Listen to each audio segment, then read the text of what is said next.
चमत्कार हो रहे हैं यहाँ पे। इसलिए कि मैंडेट जिसका होता है, गवर्नमेंट दूसरे की बन जाती है, तो कोई ना कोई थर्ड पार्टी है ना जो ये नहीं नहीं, करवा क्योंकि रही है। वही अब अगर आईएसआई लोग वाले बैठ जहां के कहेंगे चाहेंगे। नहीं ऐसा कुछ नहीं है। हाँ तो बिल्कुल वही मैं कह रहा हूं, और राणा अली भी मानते होंगे अंदर ही अंदर, यहाँ डर है कि कहीं बोल दे तो कुछ हो ना जाए। आईएसआई और फौज वाले जो चाहेंगे वही होगा।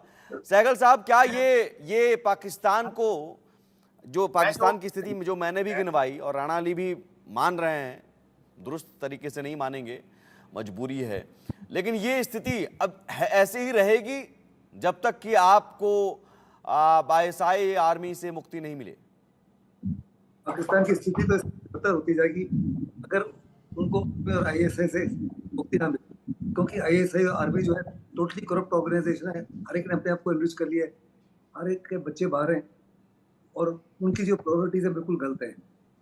जहाँ तक देश का ताल्लुक है, देश कंगाली पर की बोर्ड पर है, पॉलिटिकली इकोनॉमिकली बिल्कुल डूब चुका है।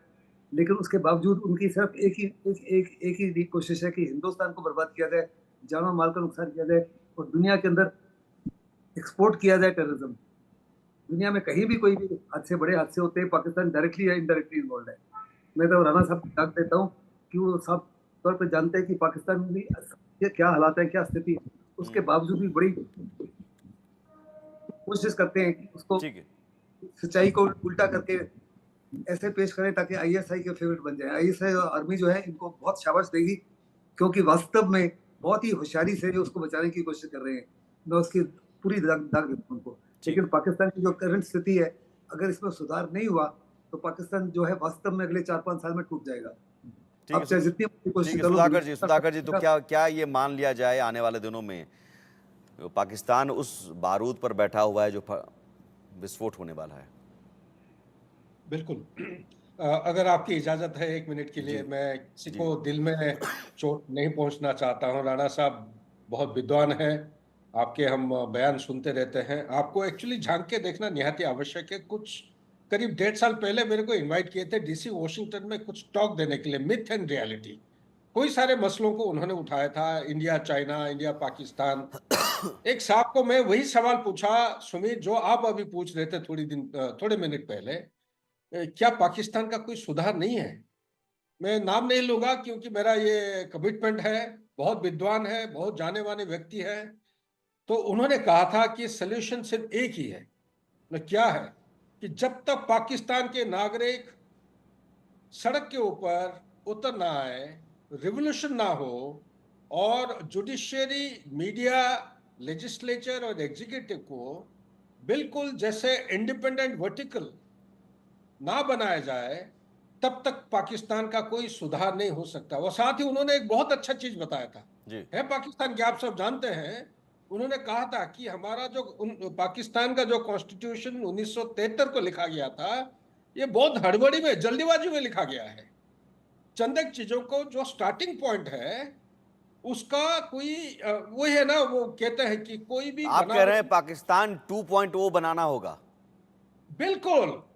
यहीं पे आरजू मैडम इधर ही बैठी है, उनका मैं देखते रहता हूँ बहुत, मैं एडमायरर।